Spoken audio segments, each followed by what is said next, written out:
अस्सलाम वालेकुम students, how are you all. अच्छा, लास्ट लेक्चर में हमने पेंक्रियास को डिस्कस किया था, ठीक है। और आज हम पेंक्रियास में प्रोड्यूस होने वाला हार्मोन इंसुलिन की डेफिशिएंसी को डिस्कस करेंगे। अगर इंसुलिन डेफिशिएंट हो जाता है बॉडी में तो फिर हमारी बॉडी में एक सीवियर डिजीज़ जो है वो डेवलप हो जाती है, ठीक है, जिसको हम डायबिटीज़ मेलाइटिस कहते हैं। इससे पहले अगर हम थोड़ा सा रिकॉल कर लें तो हमने क्या बताया था कि पेनक्रियास जो है वो ड्यूल इन नेचर होता है, एक्सोक्राइन वे में भी डाइजेस्टिव एंजाइम्स को सिक्रीट करता है और उससे डाइजेशन के प्रोसेस में ड्यूडेनम में जाकर हेल्प आउट करता है। इसके अलावा एंडोक्राइन सिस्टम में इसका क्या रोल था। एज अ एंडोक्राइन ग्लैंड अगर हम बात करें तो पेनक्रियास दो हार्मोन्स इंपॉर्टेंट हार्मोन सिक्रीट करता है जो कि ब्लड ग्लूकोज लेवल को मेंटेन कराते हैं, ठीक है, इंसुलिन और दूसरा हमने क्या बताया था, ग्लाइकोजन। ग्लाइकोजन आपका हार्मोन जो है आपके कुछ आइसोलेट्स ऑफ लिंगरेंस के कुछ स्पेशल सेल्स हैं, अल्फा बीटा सेल्स हैं। तो अल्फा सेल्स जो हैं वो आपके क्या कर रहे होते हैं, ग्लाइकोजन को प्रोड्यूस करवाते हैं, जो कि आपके ब्लड में अगर ग्लूकोज लेवल बहुत ज़्यादा डाउन हो गया है, ठीक है। डाउन की कंडीशन कैसे हो सकती है कि अगर आप बहुत ज़्यादा फास्टिंग पर हैं, आपने बहुत देर तक आपने कुछ खाया पिया नहीं है, ठीक है, जैसे कि आपने सुबह भी नहीं खाया, दोपहर में भी नहीं खाया, काफ़ी लंबे अरसे तक आपने नहीं खाया, तो हमारी बॉडी में मेटाबॉलिज्म के लिए हमें एनर्जी की रिक्वायरमेंट है, तो ब्लड ग्लूकोज लेवल क्या हो जाता है, ऐसे में डाउन होना स्टार्ट हो जाता है। जब ये डाउन होना स्टार्ट हो जाएगा तो ग्लाइकोजन वहाँ पर इनिशिएट हो जाएगा, एक्टिवेट होगा और वो क्या करेगा, ब्लड ग्लूकोज लेवल को मेंटेन करने की कोशिश करेगा एक जो नॉर्मल लेवल तक आने तक। अब वो किस तरीके से करेगा, तो बेसिकली हमारे लिवर में ग्लूकोज जो है वो स्टोर होता है, ठीक है। वो इन्हीं इमरजेंसी कंडीशंस के लिए होता है कि जब हम कुछ बहुत अरसे तक नहीं खा पी सकते, बहुत टाइम हो गया, हमने अपनी डाइट नहीं ली, प्रॉपर तरीके से नहीं ली, तो हमारी बॉडी में ग्लूकोज की थोड़ा सा डाउन होना शुरू हो जाता है उसका लेवल। तो ऐसे में जो लिवर में आपका ग्लूकोज लेवल जो स्टोर है in the form of glycogen, तो ये ग्लूकागॉन क्या करता है, उसको इनिशिएट करता है, उसको प्रमोट करवाता है और वहाँ से जो ग्लाइकोजन है उसको क्या करता है, ब्रेक डाउन करके ग्लूकोज में उसको ब्रेक कर देता है। तो फिर ये ग्लूकोज वहाँ से रिलीज़ होकर लिवर से निकल कर कहाँ चला जाता है, आपके ब्लड में चला जाता है और इस तरीके से आपका जो ब्लड लेवल में ग्लूकोज लेवल कम है तो वो इस तरीके से वहाँ पर मेंटेन हो जाता है, मैनेज हो जाता है। और अगर हम बात करें कि अगर आपकी ब्लड में ग्लूकोज लेवल बहुत ज़्यादा हाई है तो वहाँ पर ऐसी कंडीशन में पेंक्रियास से इंसुलिन रिलीज़ होता है, जो कि क्या करता है कि आपके ब्लड से आपके सेल्स में, टिश्यू के ज़रिए आपके सेल्स में क्या करता है, ग्लूकोज लेवल को पहुंचाता है ताकि सेल में जाके ब्रेक डाउन हो और वो भी एनर्जी की फॉर्म में हम उस चीज़ को यूटिलाइज़ कर सकें, ठीक है। अब अगर हम बात करते हैं कि ग्लूकागॉन की डेफिशिएंसी इतनी ज़्यादा अहमियत नहीं रखती, ठीक है, लेकिन अगर हम बात करते हैं कि इंसुलिन की डेफिशिएंसी अगर बॉडी में हो जाए तो उससे हाइपरग्लाइसीमिया की कंडीशन डेवलप हो जाती है, यानी कि ब्लड में आपका जो शुगर लेवल है, जो ग्लूकोज लेवल है, वो बहुत हाई हो जाता है। अब यहाँ पे पेनक्रियाज से कह लीजिए कि ये डिसऑर्डर में इंसुलिन जो है हार्मोन, ये या तो रिलीज़ ही नहीं हो रहा बिल्कुल, या फिर इतने कम मिकदार में हो रहा है कि उसका होना ना होना क्या हो जाएगा, बराबर, यानी कि अपना रोल प्ले वो नहीं कर रहा जो उसको करना है कि ब्लड से ग्लूकोज लेवल को उसने क्या करना है, कम करना है। तो ऐसी कंडीशन में जब यहाँ पर इंसुलिन मौजूद ही नहीं है, जिस पेशेंट में ये डिजीज़ डेवलप हो गई है, तो उसमें इंसुलिन प्रोड्यूस नहीं कर पा रहा उसका पैंक्रियास, तो ऐसे में ब्लड ग्लूकोज लेवल क्या होता है, बहुत ज़्यादा हाई हो जाता है, ठीक है। और इस कंडीशन में फिर क्या होता है, बहुत सारी आपके पास कंडीशंस डेवलप हो जाती हैं आपकी बॉडी में, ठीक है। तो इसको पढ़ लेते हैं। पेज नंबर 58 पे डायबिटीज़ मेलाइटिस आपके पास गिवन है। It is a disorder in which pancreas produces insufficient और नो इंसुलिन, ठीक है, या तो बहुत कम मिकदार में प्रोड्यूस कर रहा है या फिर कर ही नहीं रहा। तो इस कंडीशन में एज अ रिजल्ट क्या हो जाता है, आपका जो लेवल ऑफ ग्लूकोज है ब्लड में वो क्या हो जाएगा, बहुत हाई हो जाएगा, ठीक है। अच्छा, अब यहाँ पर क्या है, excreted in urine, so the frequency of urine increases many time. Moreover, the patient feels very thirsty, hungry in the absence of using or storing glucose by the cells. The patient loses weight and get tired. अच्छा, अब यहाँ पर आपके पास condition क्या है, अगर हम बात करते हैं, देखिए यहाँ पर आपके पास ब्लड में ग्लूकोज लेवल क्या हो जाता है, बहुत ज़्यादा हाई हो गया। ठीक है, अब अगर हम याद करें, देखिए हमारी बॉडी में बहुत सारे क्या होते हैं कुछ, अगर हम बात करें कि अगर आप थोड़ा सा इस चीज़ को रिकॉल करें, यूरिन फॉर्मेशन जब बॉडी में होती है तो अगर हम नेफ्रॉन को याद करें तो वहाँ पर क्या होता है, जब नेफ्रॉन से आपका ब्लड जो है, ब्लड स्ट्रीम गुजर रही है, तो वहाँ पे एक कॉन्सेप्ट था, हमने पढ़ा था रीएब्जॉर्प्शन का, यानी कि वहाँ पर बहुत सारा वाटर भी है, कुछ आयंस भी हैं, ठीक है, यूरिया है जो कि बॉडी से एक्सक्रीट करवाना है। तो ये सब क्या होते हैं कि सब वहाँ से फ़िल्टर होके रीएब्जॉर्ब, फिर एक वक्त क्या है लूप ऑफ हैंडले, वहाँ से क्या हो जाता है, ये जो फिल्ट्रेट है, यानी कि इससे जो काम की चीज़ें हैं वो 70-80% क्या हो जाती हैं, वापस रीअब्जॉर्ब हो जाती हैं। वाटर चला जाएगा, जो इंपॉर्टेंट मिनरल्स वगैरह हैं वो सब चले जाएंगे। ठीक है, और बीच में फिर आपके पास क्या बचेगा, जो बिल्कुल फिल्ट्रेट जब होगा उसमें क्या बिल्कुल यूज़लेस है, वो फिर हम in the form of urine, वो क्या कहते हैं, कलेक्टिंग डक्ट में जाके जमा हो जाता है और फिर बॉडी से पास ऑन हो जाता है। In the diabetes mellitus condition, ये जो डायबिटीज़ मेलाइटिस के जो पेशेंट हैं, इनकी कंडीशन में क्या होता है, इनकी बॉडी में जाहिर सी बात है ब्लड में क्या है, ग्लूकोज लेवल बहुत ज़्यादा हो गया है, बहुत हाई हो गया है। तो अब क्या होगा कि जिस तरीके से यूरिया जो है वो एक्सक्रीट हो रहा है, in the form of urine बनने जा रहा है, तो वहाँ पर क्या होगा कि जिस तरीके से नेफ्रॉन से गुजरेगा तो ग्लूकोज लेवल क्या है, बहुत ज़्यादा हो चुका है ब्लड में। ठीक है, अब वहाँ से ब्लड जब गुजरेगा, रीअब्जॉर्ब होगा, तो वहाँ पर कह लीजिए कि कुछ हिस्सा ब्लड ग्लूकोज का, क्योंकि बहुत एक्सेस अमाउंट ऑफ ग्लूकोज आपके ब्लड में मौजूद है। ठीक है, तो अब जो फिल्ट्रेट होगा उसमें मेजॉरिटी ग्लूकोज लेवल जो है वो भी एक्सक्रीट होगा। ठीक है, किस तरीके से, क्योंकि ब्लड में ग्लूकोज लेवल बहुत हाई है, तो जब ये नेफ्रॉन से गुजरकर फिल्ट्रेशन के प्रोसेस से गुजरेगा और रीअब्जॉर्प्शन के प्रोसेस से गुजरेगा ये आपका ब्लड जिसमें ग्लूकोज लेवल बहुत हाई है, तो इसमें जितना हो सकेगा बॉडी इसको रीअब्जॉर्ब कर लेगी, लेकिन ये इतने हाई अमाउंट में होता है कि ये बॉडी पूरी तरीके से इसको रीअब्जॉर्ब नहीं कर पाती। तो ये क्या होता है, इसी तरीके से फिर क्या होता है कि ये यूरिन के ही साथ ब्लड में ग्लूकोज जो होता है वो भी आपके in the form of urine excrete हो रहा होता है। ठीक है, तो अगर हम देखें तो यूरिन की अगर बात करते हैं तो जो डायबिटिक पेशेंट होते हैं, ठीक है, तो इनमें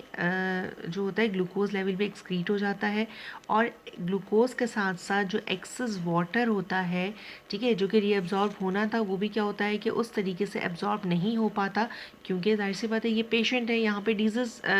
कह लीजिए कि क्रिएट हुई हुई है। तो इस डिजीज़ की वजह से जो यूरिन जो बनेगा, तो यूरिन में ग्लूकोज लेवल भी बहुत ज़्यादा मौजूद होगा, और इसके साथ साथ वाटर का लेवल भी जो है वो भी क्या हो जाएगा, एक्सक्रीट हो जाएगा। ठीक है, तो यही वजह होती है कि अगर बात करें कि बार बार जो एक्सेस यूरिन जो बनता है वो इसी वजह से बनता है, क्योंकि ग्लूकोज लेवल क्या होता है, ज़्यादा से ज़्यादा एक्सक्रीट हो रहा होता है in the form of urine, और इसके साथ साथ बहुत हैवी वाटर भी जो होता है वो भी क्या हो जाता है, बॉडी से एक्सक्रीट आउट हो जाता है। तो यही वजह होती है कि जो शुगर के पेशेंट्स होते हैं, जो डायबिटीज़ के पेशेंट होते हैं, उनको बहुत ज़्यादा हर थोड़ी थोड़ी देर के बाद उनको क्या हो रहा है, बहुत ज़्यादा प्यास महसूस हो रही होती है। ठीक है, तो इसी वजह से क्या है, बहुत ज़्यादा यूरिन पास ऑन होने की कंडीशन होती है उनकी, और इसी तरीके से उनकी बहुत ज़्यादा उनको थर्स्ट फील हो रही होती है। तो ये कंडीशन इसी वजह से होती है क्योंकि ब्लड में ग्लूकोज लेवल क्या हो जाता है, बहुत ज़्यादा हाई हो जाता है, और इसी के साथ साथ क्या होता है, जाहिर सी बात है पूरा मेटाबॉलिज्म डिस्टर्ब हो जाता है, ग्लूकोज लेवल एक्सक्रीट हो रहा है, वाटर ज़्यादा से ज़्यादा बॉडी से जा रहा है, तो इसी तरीके से क्या है कि उनको बहुत ज़्यादा एपिटाइट भी बहुत बढ़ जाती है, उनको बहुत ज़्यादा भूख भी लग रही होती है। और अगर हम बात करते हैं कि अगर इसी तरीके से ब्लड ग्लूकोज जो होता है वो स्टोर नहीं हो रहा, ठीक है, सेल्स के अंदर स्टोर हो जाता है, ताकि जब हम बहुत देर तक खाना पीना नहीं करें तो यही ग्लूकोज जो होता है ये हमें एनर्जी प्रोवाइड कर रहा होता है, लेकिन ग्लूकोज लेवल इतना ज़्यादा है कि वो स्टोर नहीं हो पा रहा, ठीक है ना, बहुत ज़्यादा बॉडी से निकल रहा है और स्टोर नहीं हो रहा, ठीक है, यूज़ नहीं हो रहा, तो इस वजह से पेशेंट का कह लीजिए कि वेट लॉस भी बहुत जल्दी हो रहा होता है, और इसके साथ साथ पेशेंट जो है वो क्या हो रहा होता है, बहुत ज़्यादा थकन का एहसास उसको बहुत ज़्यादा होता है। ठीक है, अब अगर हम कुछ कंडीशंस की बात करते हैं तो डायबिटीज़ मेलाइटिस की जो कुछ कंडीशन, ठीक है, डायबिटीज़ मेलाइटिस को हम हाइपरग्लाइसीमिया कह रहे हैं। और इसके साथ साथ अगर हम बात करते हैं कि उस कंडीशन में डायबिटीज़ मेलाइटिस के पेशेंट को पॉलीयूरिया, यानी कि अगर हम 3 सिम्टम्स देखें तो मेजॉरिटी ये डायबिटीज़ मेलाइटिस के ही सिम्टम्स होते हैं। फर्स्ट सिम्टम की अगर हम बात करें तो पॉलीयूरिया, दैट मीन्स कि लार्ज वॉल्यूम ऑफ यूरिन, यानी कि बहुत ज़्यादा यूरिन एक्सक्रीट होगा। इस कंडीशन को कहा जाता है पॉलीयूरिया। इसके बाद पॉलीडिप्सिया, पॉलीडिप्सिया सेकेंड कंडीशन आ जाती है जिसमें हम कहते हैं कि डायबिटीज़ मेलाइटिस के पेशेंट को एक्सेस थ्रस्ट, यानी कि बहुत ज़्यादा प्यास महसूस हो रही है, ठीक है। इसके अलावा अगर हम बात करें पॉलीफेजिया, ये क्या है, पॉलीफेजियस कंडीशन को कहते हैं जिसमें बहुत ज़्यादा एक्सेस एपिटाइट, यानी कि बहुत ज़्यादा भूख महसूस हो रही होती है और थोड़ी थोड़ी देर के बाद भूख महसूस हो रही होती है। तो बेसिकली पॉलीयूरिया, पॉलीडिप्सिया, पॉलीफेजिया, ये बेसिकली 3 इंपॉर्टेंट कंडीशंस होती हैं जो कि डायबिटीज़ मेलाइटिस के पेशेंट में हम नेचुरली हम इसको ईज़िली यूटिलाइज़ कर सकते हैं। इसके अलावा अगर डायबिटीज़ मेलाइटिस की हम बात करें तो समटाइम्स जो होता है ये हमारे डायबिटीज़ मेलाइटिस के पेशेंट के ब्रेन यानी कि नर्वस सिस्टम को अफेक्ट कर रहा होता है। कार्डियोवास्कुलर डिजीज़ जो होती हैं, ठीक है, इससे डेवलप होने का ख़तरा होता है और स्पेशली किडनी पर बहुत ज़्यादा इफ़ेक्ट होता है शुगर के पेशेंट्स का। इसके अलावा अगर हम बात करते हैं तो आमतौर पर देखा जाता है कि अगर डायबिटीज़ मेलाइटिस के पेशेंट को कोई ज़ख़म लग जाए तो उसको भरने के लिए भी बहुत ज़्यादा टाइम लगता है नॉर्मल लोगों से ज़्यादा, ठीक है। तो बहुत ज़्यादा केयर की ज़रूरत होती है डायबिटीज़ मेलाइटिस के पेशेंट्स को। अब बात हम यहाँ पे करते हैं कि कुछ हमारे पास वेज़ होते हैं। अगर हम बात करें कि हम किस तरीके से अपना लाइफ़स्टाइल थोड़ा सा चेंज करें, अपनी डाइट हैबिट्स को हम चेंज करेंगे तो उससे क्या होगा कि हम इस डायबिटीज़ मेलाइटिस से हम ओवरकम कर सकते हैं, ठीक है। हम अपनी बॉडी में ग्लूकोज लेवल को मैनेज कर सकते हैं। तो अगर हम देखें तो ways to manage diabetes mellitus क्या है, सबसे पहले बैलेंस डाइट है,